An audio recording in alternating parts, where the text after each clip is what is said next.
এর মধ্যে মশলা রয়েছে, তেলে দিয়েছি তেজপাতা, শুকনো লঙ্কা, জিরে, পাঁচফোড়ন।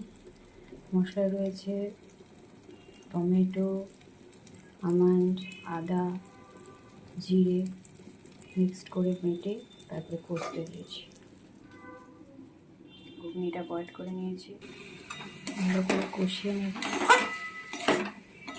গরম তো বেশি রিচ খাওয়াটা এখন ঠিক নয়, শরীর সুস্থ রাখা ভীষণ জরুরি।